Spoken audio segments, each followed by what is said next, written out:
जिस दिन उसने मेरा हाथ छोड़कर कहा अब तुम मेरे नहीं हो, उस दिन मुझे पहली बार समझ आया प्रेम हमेशा अपना नहीं होता। कुछ लोग जीवन में इसलिए आते हैं कि हमें भीतर से बदल जाएं और फिर चले जाते हैं, मगर उनकी यादें उम्र भर साथ रहती हैं। मेरा नाम आरव था और वह लड़की मीरा थी। हम दोनों एक ही छोटे शहर में रहते थे, मगर दुनिया अलग थी। मैं साधारण परिवार का लड़का था, सपने बहुत बड़े रखता था। मीरा के घर में सुख सुविधाएं थी, मगर उसके मन में अकेलापन था। हमारी पहली मुलाकात शहर की पुराने पुस्तकालय के बाहर हुई थी। उस दिन तेज धूप थी और मीरा छतरी भूल गई थी। मैंने अपनी छतरी उसकी तरफ बढ़ाकर धीरे से कहा था, आप चाहें तो रास्ते तक मेरे साथ चल सकती हैं। वह कुछ पल तक मुझे देखती रही, फिर हल्की मुस्कान दे बैठी। उस मुस्कान में ऐसी सादगी थी जो सीधे दिल में उतर आई। उस दिन हम केवल कुछ कदम साथ चले, मगर जाने क्यों मेरे मन को लगा जैसे मैं उसे वर्षों से जानता था। इसके बाद हमारी मुलाकातें धीरे धीरे बढ़ने लगी। कभी पुस्तकालय में, कभी मंदिर के बाहर, कभी बाजार की राहों में। हम घंटों साथ नहीं रहते, फिर भी बातें पूरी लगती थी। उसके सामने बैठकर मुझे अपने शब्दों की ज़रूरत नहीं पड़ती। एक शाम मीरा ने मुझसे अचानक एक सवाल पूछा। उसकी आंखों में उस दिन अजीब सी गंभीरता थी। उसने कहा, अगर मैं तुम्हारी ज़िंदगी का हिस्सा बन जाऊं, तो क्या तुम मुझे हमेशा वैसे ही रख पाओगे? मैंने उसकी आंखों में देखते हुए बिना सोचे उत्तर दिया, मैं तुम्हें रखने का वादा नहीं कर सकता, लेकिन जब तक तुम मेरे साथ रहोगी, तुम्हें कभी अकेला महसूस नहीं होने दूंगा।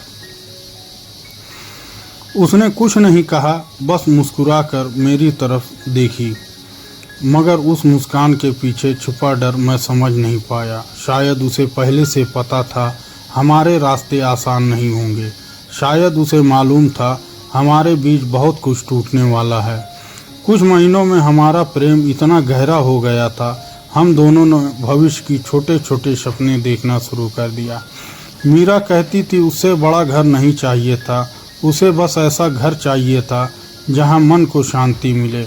मैं कहता था मेरे पास अभी बहुत कम है, लेकिन एक दिन मैं तुम्हें हर खुशी देने की कोशिश करूंगी। वह हंसकर कहती, मुझे खुशी चीज़ों से नहीं मिलती आरव, मुझे खुशी इस बात से मिलती है कि तुम मेरे साथ हो। मुझे लगा था हमारा प्रेम दुनिया से जीत जाएगा, मगर प्रेम के सामने सबसे कठिन लड़ाई अक्सर अपने ही लोग होते हैं। एक दिन मीरा के पिता को हमारे संबंध के बारे में पता चल गया। उन्होंने मेरे घर की गरीबी और मेरी साधारण नौकरी बताई। उस रात मीरा ने मुझे मिलने बुलाया था। वह बहुत देर तक चुप बैठी रही और कुछ नहीं बोली। मैंने उसका हाथ पकड़कर पूछा, क्या हुआ है मीरा? उसने मेरी तरफ देखा और उसकी आंखें अचानक भर आई। उसने कहा, पिताजी हमारी शादी के लिए तैयार नहीं हैं। मेरे भीतर जैसे किसी ने अचानक उम्मीद बुझा दी थी। मैंने पूछा, और तुम क्या चाहती हो? वह कुछ पल चुप रही, फिर बोली, मैं तुम्हें चाहती हूँ। उस एक वाक्य ने मुझे फिर से जीने की वजह दे दी। हमने तय किया कि हम जल्दबाजी नहीं करेंगे। मैं अपने काम में और मेहनत करूँगा, खुद को मजबूत बनाऊँगा। मीरा अपने घर वालों को धीरे धीरे समझाने की कोशिश करेगी। उसके बाद हमारे रिश्ते में एक नया संघर्ष शुरू हुआ। मीरा घर में हर दिन अपने पिता से लड़ती थी। मैं बाहर रहकर अपनी ज़िंदगी सुधारने की कोशिश करता रहा। हम दोनों को भरोसा था कि समय एक दिन सब ठीक करेगा, लेकिन समय हमेशा हमारे पक्ष में नहीं था। एक दिन मीरा ने मुझे बताया कि उसके पिता ने उसका विवाह तय कर दिया है। मैंने घबरा कर पूछा, तुमने उन्हें हमारे बारे में नहीं बताया? वह रोते हुए बोली, मैंने बताया था, लेकिन उन्होंने मुझे समझाया नहीं, डराया। उस रात पहली बार मैंने अपने प्रेम से ज़्यादा उसकी मजबूरी देखी। मैं चाहता था कि वह मेरे लिए सब छोड़ दे, लेकिन उसके आंसुओं ने मुझे इसकी इच्छा से शर्मिंदा कर दिया। मैं उसे अपने प्रेम की कीमत चुकाने के लिए मजबूर नहीं कर सकता था। मैंने उससे कहा, अगर तुम्हें मेरे साथ आने में डर लगता है तो मैं तुम्हें कभी दोष नहीं दूंगा। मीरा, वह रोते हुए बोली, तुम इतने अच्छे क्यों हो आरव? मैंने कहा, क्योंकि तुम्हें पाकर मैंने प्रेम करना सीखा है। कुछ दिन बाद मीरा ने मुझसे मिलना बंद कर दिया। मेरे संदेशों का उत्तर नहीं आया, मेरी कोई खबर नहीं ली। मैंने सोचा शायद वह घर वालों के दबाव में होगी, मगर फिर एक दिन उसके विवाह का निमंत्रण मेरे हाथ आया। उस कागज़ को देखते ही मेरी उंगलियां कांपने लगी। जिस नाम के साथ मैंने अपना भविष्य देखा था, उसी नाम के आगे किसी और का नाम लिखा था। उस दिन मैंने पहली बार जाना विश्वास टूटने की आवाज़ नहीं होती। मैंने खुद को समझाया कि शायद मीरा मजबूर होगी, मगर विवाह के दिन मुझे उससे एक संदेश मिला। उसमें केवल इतना लिखा था, मुझे माफ़ कर देना आरव। उस छोटे से वाक्य ने मेरे भीतर 1000 सवाल छोड़ दिए। विवाह के बाद मीरा शहर से दूर चली गई। मैंने भी अपने भीतर सारे दरवाजे बंद कर लिए। मैंने काम में खुद को पूरी तरह झोंक दिया, मगर रात होते ही उसकी यादें मेरी नींद छीन लेती थी। कई महीने बीत गए और मैं धीरे धीरे संभलने लगा। तभी एक दिन मीरा मेरे सामने अचानक खड़ी थी। उसकी आंखों में वही पुरानी चमक थी, मगर चेहरा उदास था। मैंने उसे देखकर केवल इतना पूछा, तुम यहाँ क्यों आई हो? वह मेरे सामने बैठ गई और बहुत देर तक रोती रही। फिर उसने कहा, आरव, मैंने तुम्हें धोखा नहीं दिया था। मैंने कठोर आवाज़ में पूछा, फिर मुझे छोड़कर क्यों चली गई? उसने कांपती आवाज़ में कहा, क्योंकि मैंने तुम्हारे लिए खुद को छोड़ दिया था। मैं उसकी बात समझ नहीं पाया। तभी उसने अपने थैले से एक पुराना पत्र निकाला। उस पत्र पर मेरा नाम लिखा था, लेकिन मैंने उसे कभी नहीं देखा था। मीरा ने कहा, यह तुम्हें विवाह से पहले देना चाहती थी। पत्र में लिखा था कि उसके पिता ने मेरे परिवार को अपमानित किया था। उन्होंने मेरे पिता की पुरानी नौकरी और गरीबी का मजाक उड़ाया था।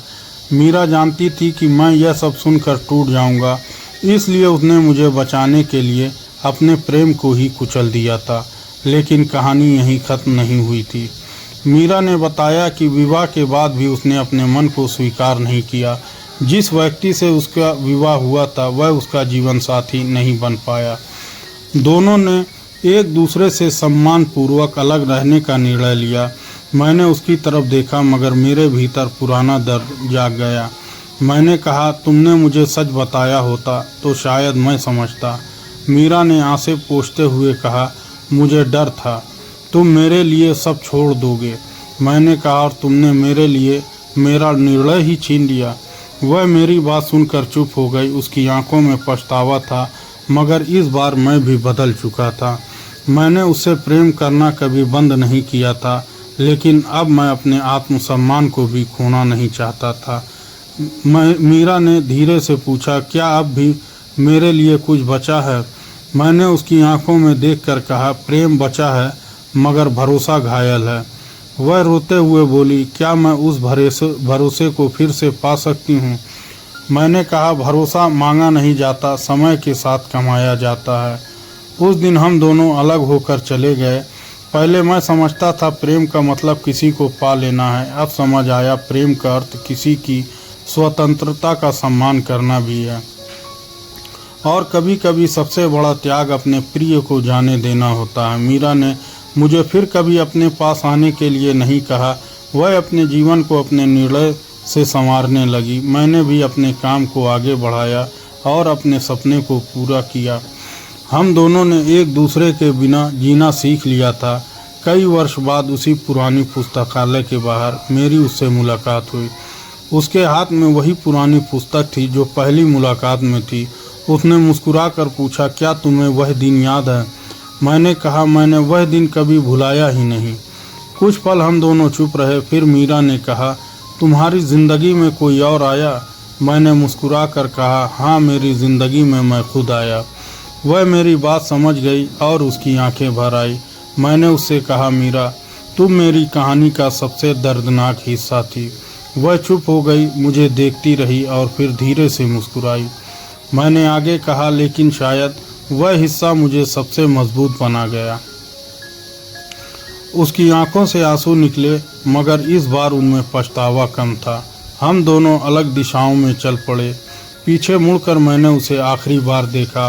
वह भी मुझे देख रही थी, मगर इस बार किसी उम्मीद के साथ नहीं। हम दोनों जानते थे कुछ प्रेम अधूरे रहकर भी सच्चे होते हैं। उस दिन मुझे जीवन की सबसे बड़ी सच्चाई समझ आई। हर सच्चा प्रेम विवाह तक पहुँचे ये ज़रूरी नहीं होता। कुछ रिश्ते हमें पाने के लिए नहीं बदलने के लिए मिलते हैं, और कुछ लोग हमारी कहानी का अंत नहीं हमारी सीख बन जाते हैं। मीरा मेरी ज़िंदगी से चली गई, मगर मेरा प्रेम नहीं मरा। वह बस एक ऐसी याद बन गया जिसे मैंने सम्मान देना सीखा। मैंने उसे खोया ज़रूर था, मगर उसी दर्द में खुद को पा लिया था, क्योंकि प्रेम में हार और जीवन में हार जाना अलग बातें हैं। आज भी जब उसे पुराने रास्ते से गुजरता हूँ मैं मुस्कुराता हूँ, क्योंकि अब उसके जाने पर मेरे भीतर शिकायत नहीं उठती, बस एक शांत सी कृतज्ञता मन में जन्म लेती है। वह मेरी कहानी का सबसे दर्दनाक हिस्सा थी, लेकिन सबसे ज़रूरी भी। कभी किसी के प्रेम में अपना आत्मसम्मान मत खोना, क्योंकि सच्चा प्रेम तुम्हें तोड़ता नहीं, तुम्हें स्वयं से मिलाता है।